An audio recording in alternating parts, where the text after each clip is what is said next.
Ministre des Affaires étrangères et de la coopération au développement et coprésident de cette retraite, Madame la coordinatrice du système des Nations Unies au Burundi, Madame l'ambassadeur, délégué de l'Union européenne au Burundi, Excellences, Mesdames, Messieurs les ambassadeurs, Excellences, Mesdames, Messieurs les ministres, Mesdames, Messieurs les ambassadeurs, Mesdames, Messieurs les chefs d'agence des Nations Unies, Mesdames, Messieurs les hauts cadres et cadres de l'État, chers collègues, en ce jour du 28 février 2025, le gouvernement du Burundi a organisé, à l'intention de ses partenaires au développement et avec l'appui de ces derniers, une retraite stratégique destinée à préparer le lancement des activités du comité conjoint de coordination dans le cadre de l'opérationnalisation de la stratégie nationale de la coopération au développement. À l'issue de cette retraite, les recommandations suivantes ont été adoptées. Première recommandation, étant donné le besoin urgent de renforcer les mécanismes de concertation prévus par la stratégie nationale de la coordination au développement, le gouvernement veillera à ce que la première réunion du comité conjoint de coordination soit tenue avant la fin du premier semestre 2025 et que les réunions de concertation prévues à tous les niveaux du dispositif soient organisées selon la régularité prévue. Recommandation numéro 2.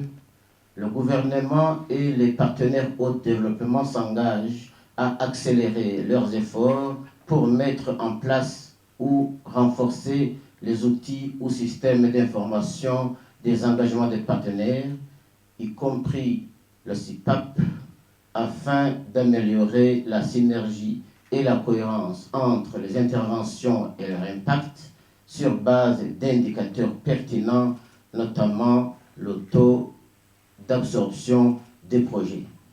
Recommandation numéro 3.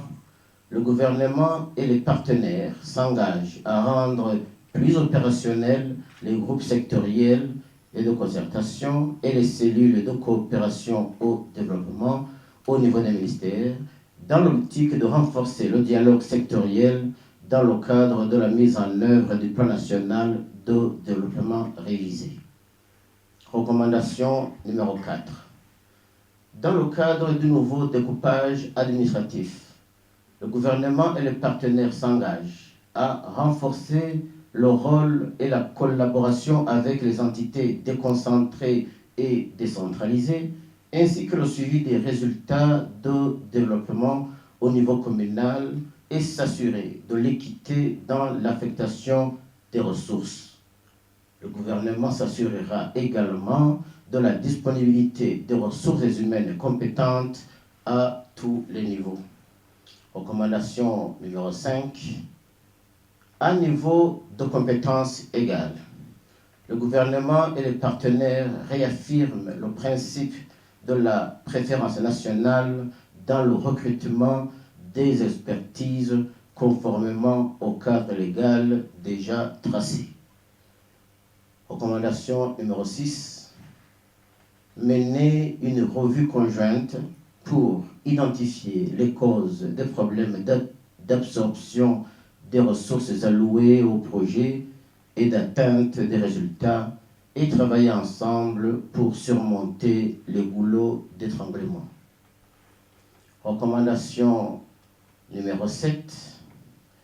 Dans un contexte international faisant face à des besoins croissants et ressources décroissantes, le gouvernement et les partenaires réaffirment l'attention à apporter à la coordination pour une augmentation de l'efficience de la coopération au développement, à une priorisation des interventions à haut impact, au renforcement des partenariats alternatifs, au renforcement des capacités d'absorption des financements et à la mobilisation et la gestion des ressources domestiques, ainsi qu'à l'accélération des réformes structurantes favorisant un climat attractif aux investissements privés, nationaux et étrangers.